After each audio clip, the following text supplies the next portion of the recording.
Well,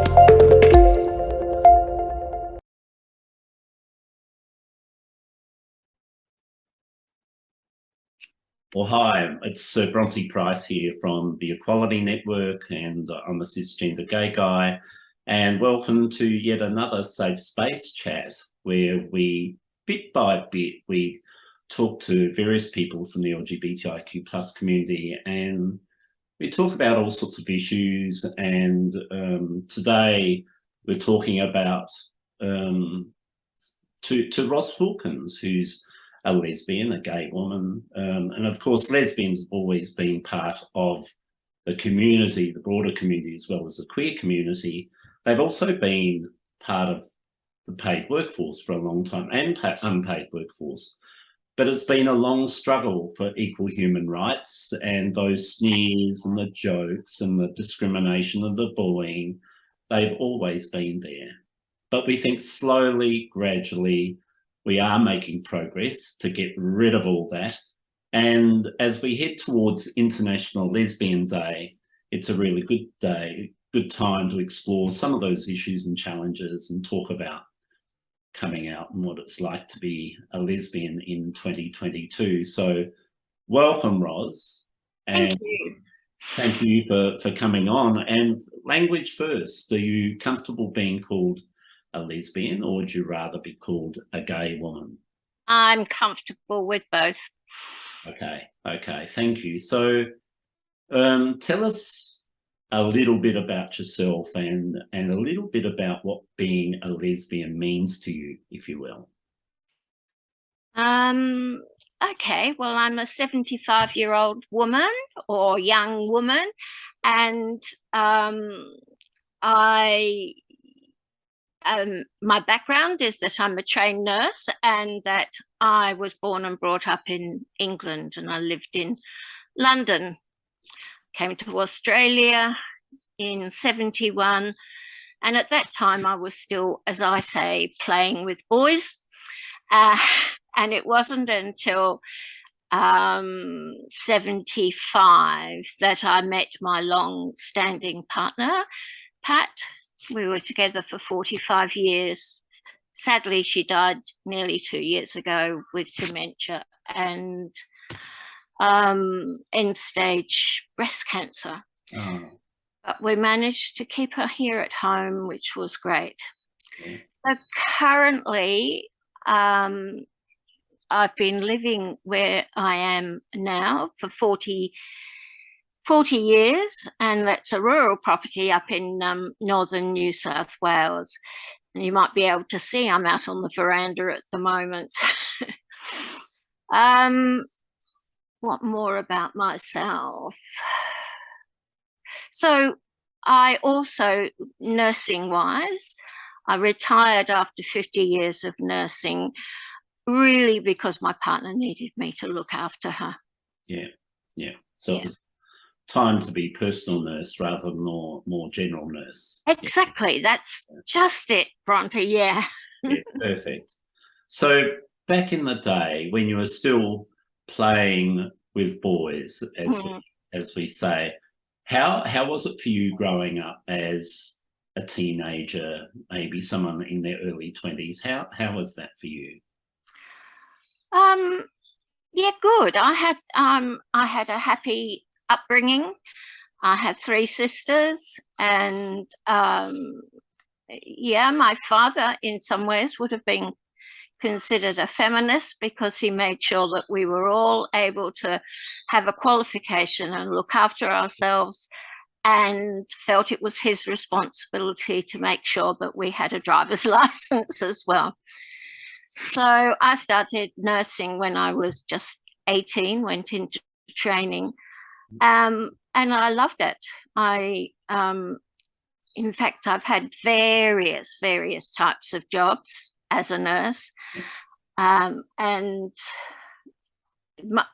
first of all, with children, sick children. Here in Australia, when I came to Australia, I really came out just for 2 years. But, you know, I've been here ever since. So those 2 years were supposed to be what, a working holiday or a?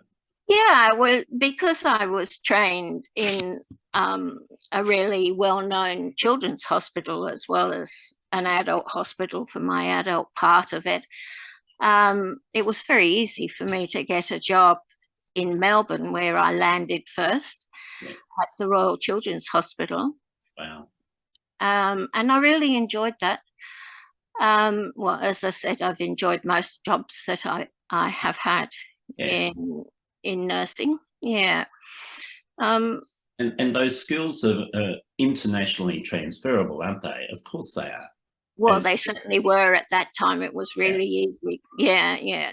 And you know, my registration, my English registration was just recognised. I didn't have to Right do away. anything much about it. Yeah. Yeah. What were the other parts of nursing that you eventually got involved in, apart from pediatrics? Well, I eventually got involved with sexual health. Yeah. That I started that interest when I worked at the university, Melbourne University's Student Health Centre, Yeah. which a lot of that was sexual health issues. Yeah. And then my partner and I bought this property and we moved up here Yeah. in 1981. Okay. And so I worked in family planning, then women's health, and then I was part of the team that set up the sexual health and HIV/AIDS service here in Lismore, which was probably the first rural such clinic, Yes. and that was in 1990. Wow. And that was really it was challenging for a range of reasons. Yeah, look, I felt that I was really privileged to be working there, and also setting up the service and doing quite a bit of education of other healthcare workers, etc. Thank you. Thank you. And we'll take a bit of a deeper dive into that part of your life. Okay. A little while. I wonder if you're prepared to tell us about how you came out, your coming out story. How did that happen? And how did you eventually meet Pat? How did you come across each other? Okay, well, I came across Pat when when a friend of mine who used to live in Pat's shared house, she had a house and always had 3 people sharing the house to help her pay the mortgage, of course. And one of my friends was moving to Sydney. My flatmate was going to Western Australia. So it seemed fairly reasonable that I should, you know, see if I could take her place in the house. So it became quite, well, some people call it notorious because a few people have met their long-time partners through that house. It did seem as if maybe I wasn't going to be allowed to become one of the residents because I did actually have a cat and the house already had a cat. And they were a bit worried that, you know, that cat would not like it. But anyway, I was interviewed by everybody and I made apparently a pretty mean Brandy Alexander. And so on the grounds of the Brandy Alexanders, I was allowed in. And so Pat owned the house and we got to know each other, and then we became sexual partners. And yeah, well, I suppose the rest is history. But in terms of coming out, there was no big coming out. Some people had assumed, not necessarily known, that Pat was gay. And so when I started spending a lot of one-to-one time with her, then some thought, oh, that's funny. What's Ros? Well, you know, she's usually with the boys. What's happening here? So that, as I say, that was a gradual one. But that you know, there had been times later on when, well, it's often when people assumed that, you know, I had a man of the house around me, and particularly up on the farm, there would be an assumption that, you know, that there would be a man there. The other big thing that we did, and that is, we decided that maybe we had something to offer a child. And so we went about me getting pregnant, and she was born in Melbourne, and we came up here when she was about 6 or 8 weeks. So there were 2 women and a baby that moved into this, owned this 200-acre farm. So it was, I think it was a challenge for members of the community.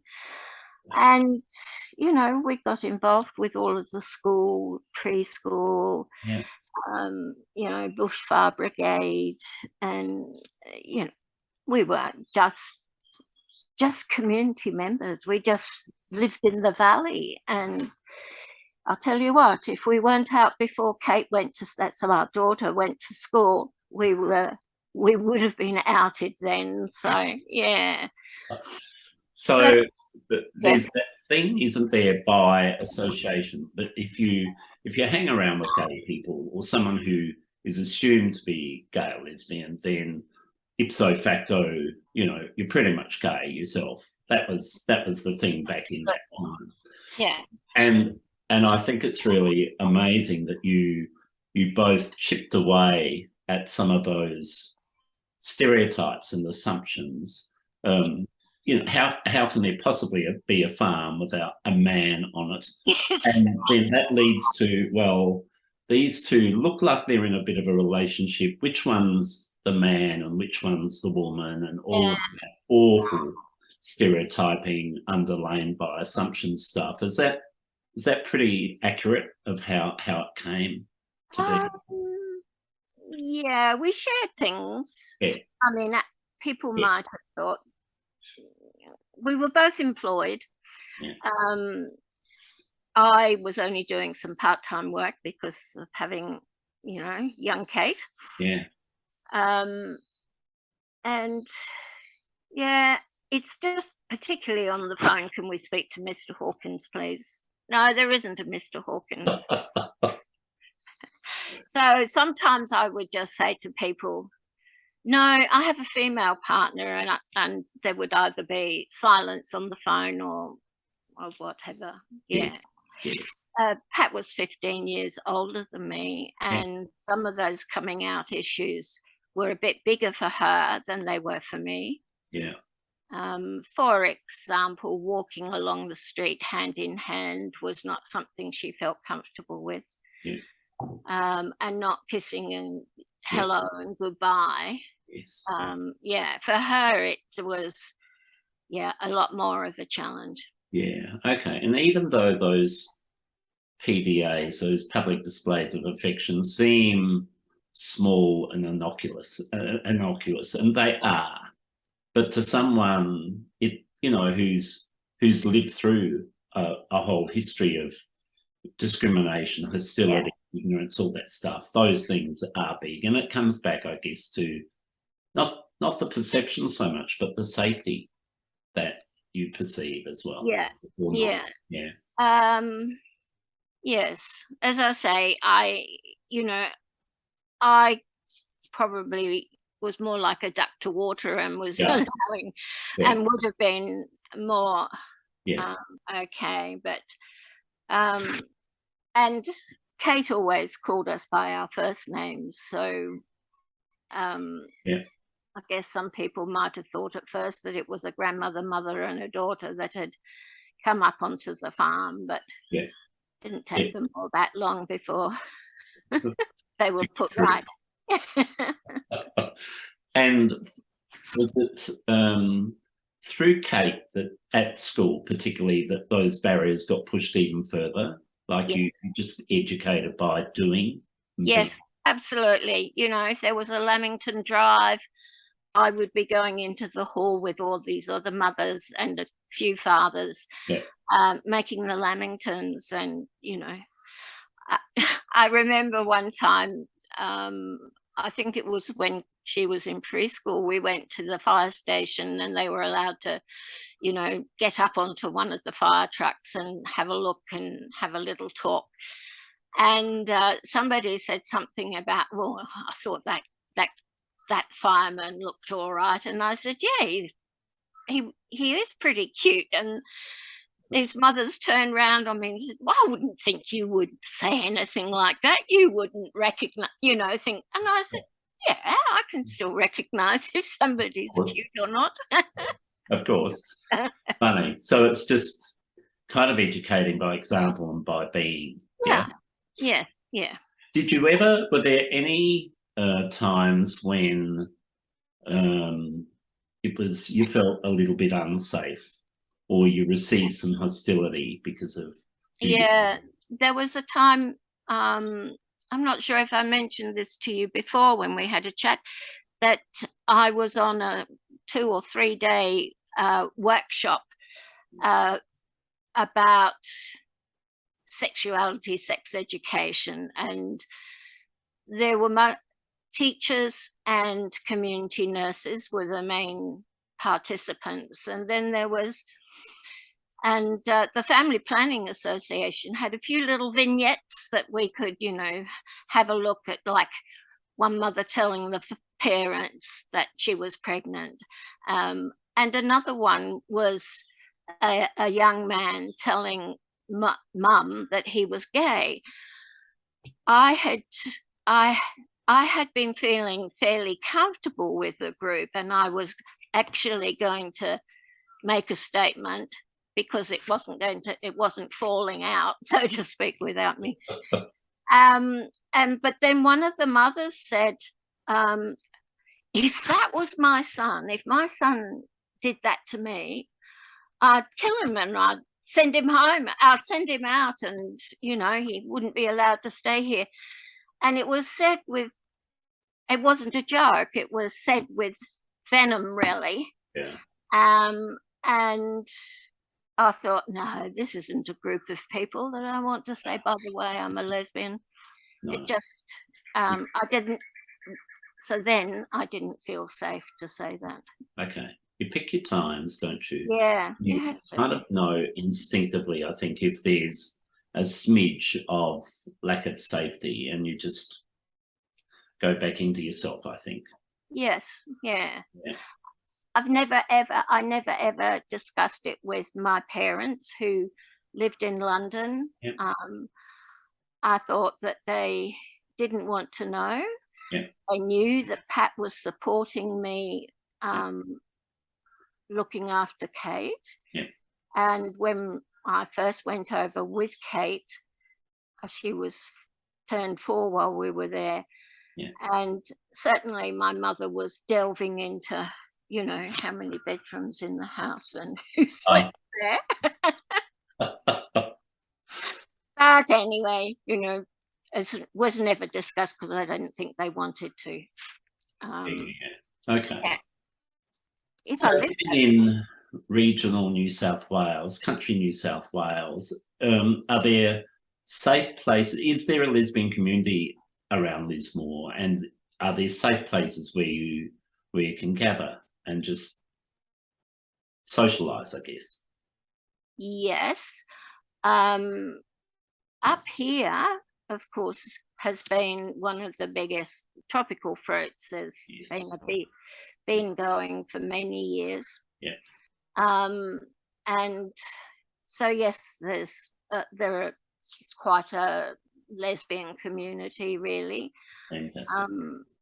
And lots of, you know, parties that the lesbians are just as active as the gay men and bisexuals, and probably I've heard some of the men say that the lesbians are a bit better organised at doing things.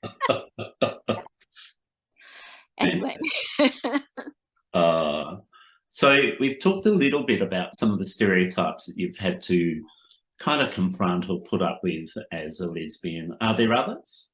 Like being on the farm, the hardworking kind of couple. Are there others that you've come across that, or not so much?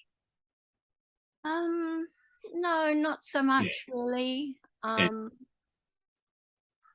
I think that one of the things is that I'm me, Yeah. and um, I get involved with community things, Yeah. and Yeah. of course now, I mean, Pat and I were together for 45 years, so you know, it wasn't an issue No. for me No. after that. No. We did have, um, we had community care, Yeah. and that, and also we were one of the first people to get an LGBTI specific care package Oh, up here. wow. So we were actually, the providers said, we're learning about this. Please, would be happy for you to teach us. Oh, There were sometimes when somebody new would come into the house, and then they'd say, and something about your mother. yeah. And so I would say, not my mother, she's my partner. And then they'd be covered with confusion, because but anyway, so there was a certain amount of, we had carers coming in who, to their knowledge, didn't know anybody that was a lesbian, but they Yeah. soon Okay. Okay. found out that we're just women. And did that add? I think at that time when one of you was, quite ill and Mm. unwell, did you feel like having to educate straight carers at a time when Pat was unwell? Did that add to a sense of not so much vulnerability, but did you find it just draining, or was it just part and parcel of getting on with life? It was part and parcel of getting on with life. And the other thing is, because of the job I had, which we'll talk about more at another time, um, I had been a member of the community that would go to some of the aged care places when they were having rainbow education. Yes. And Yes. yeah, so, and the main reason why that was really important was not just because of care for lesbians, but care for anyone in that alphabet soup Yeah. group, Yeah. but particularly for aged gay men who, they'd had police bad, negative police experience. Yeah. For them, coming out was much more of an issue than for me. And if they did have to have a carer come in, they would often do, de-gay their house. And Correct. yeah, That's right. Okay. yeah. So as a nurse and kind of as part of your community work and your volunteer work, have you ever confronted or been subject to any of that discrimination that we talked about before because you're a lesbian, or has it been pretty much no, everyone's been treated pretty equally? When I do think back, because in some ways it's hard to put myself back there because I've been so comfortable with being open for a long time, Yeah. and correcting people when they say your mother, or etc. Yeah. So now I lost my thought there, but But back in the workplace and yeah, discrimination. back in the workplace. Oh, there were times when, until people really got to know me in the position I was in or whatever, that I would not say anything.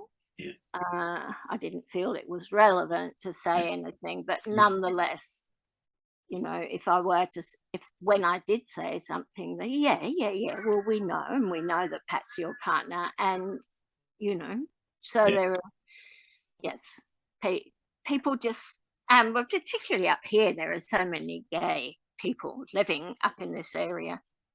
That's Yeah, exactly right. It's a pretty well-known concentration of LGBTIQ plus people. yeah, Right? Yeah. not just New Year's Eve. Oh, thank you. That's exactly right. What are some of the things, you know, you've been in this regional place for such a long time, and you've had time to kind of scout the landscape and have a look at organisations and businesses that do the right thing and are inclusive and want to get educated, rainbow educated. Yeah. What are some of the things that you've seen some of the really inclusive workplaces do compared with those that just can't be bothered? Well, ACON does quite a lot Yeah, of training for yeah, businesses, yeah, and they actually have a sticker that when that organisation or business has done one of the trainings, then they put the sticker up to say this is a safe place. yeah, And I think that is a good way yeah. of being able to say, hey, you know, it's all okay with me, and um, we've actually done some training around this, and we welcome you if you need a safe place. Yeah, great. It's not a really large one. It's about, I don't Yeah, know, but I can't get it visual, but about 5 by 5 inches in the old term. Sorry. yeah, um, so I think that is a good thing. Some of the uh, care places yeah, actually have a rainbow pin or something that they put on their name tag. yeah, yeah. Um, yeah, I think those are some of the things that. Just simple little indicators that they're safe. Yeah, They've had some education. I You, think. you're an elder of the LGBTIQ plus community, and I'm just wondering if you can think back over the last 3 or 4 decades in particular, and think of what are some of the things that have clearly changed for gay gay men and women and other members of the LGBTI community. What are some of the big wins that you think have been? Well, I think the big win is the acceptance of us. Yeah, I think, um, yeah, I think it's mostly the acceptance and the fact that places are prepared to do some training to become more aware. I think that's probably one of the big things. And you know, sometimes when they had workshops like awareness workshops, when they were looking at um, whether the government was going to actually start having the care package specifically yeah, for gay people, yeah, and I went to quite a few of those meetings as they came around as well. And um, I would also, when they go around, and I would always say that I've got two hats here. I've got my work hat, and I've got the fact that I am a member of that community. I am a lesbian, so yeah, I was quite used to saying things like that as well. yeah. But how else? Well, Lismore is very open to It's quite queer diverse, right? relationships. Yeah. Yeah, And you know, it has had a New Year's Eve parade for yeah, a few years, and yeah, that's good. And the mayor, you know, would always come and say something, and say we welcome diversity, etc. So yeah. Okay, thank you. Because you think back to perhaps the 1970s, and homosexuality was still obviously a criminal offence, right? Yeah, that's right. And it never was for lesbians. Yeah, and well, that's the thing, you know. It was so reviled to be LGBTIQ plus, and even to be able to say and explain what that acronym means, and to have a look at the array of legal rights that they're never just given; they've had to be fought for, but they have been fought for and they've been won. You know, yes, we would never. I think people our age would never have thought that we would end up marrying the person we loved back in the day. So there's been some major wins. Yeah, that is a really big one. I guess it didn't occur to me that was one of the biggest ones. Well, I suppose it's just another part of acceptance, really. It is. It's always just. It never was the end point, and it never could be the end point, because there's still some things that need to be more rights to be won, equal rights to be won, but certainly a high profile one that gave it shifted the lever, if you will, I think, to enable some other ones to happen around marriage equality as well. So it's been good. It's so from here, what's the plan? You'll live your days where you are on the same farm? Yes, that's my plan. Yeah. My daughter and her fiance are living in a one-bedroom house on the property, and we're going to swap. So I'm going to be moving into the one-bedroom converted shed, and they're going to come down to the big house, which is quite a bit bigger. And so that's a big thing. It's a big thing for me to be. I mean, I was the one that suggested it. Wow. But you know, I sort of look around and my hanging baskets and all sorts of things. But but it makes sense, right? Well, it does make sense, and there's still a lovely view because we're up on the hill, and it's just a slightly different view. And I will be very comfortable. Might put another room on so that people can stay, but it'll be all right. And we now have a moving date, so that's really and the beauty of that is that you're so close to Kate physically and emotionally, of course. So it just to flip it, where they might need the extra room and you just don't need all that room. Yeah, that's right. Pure sense. Yeah. So lovely talking to you, Ros. Thanks so much for your time. You're welcome. You're welcome. Nice to have a chat with you again. Same, thank you. And I'm sure there'll be more. Okay. Thank you for your time. Okay. Bye. Bye.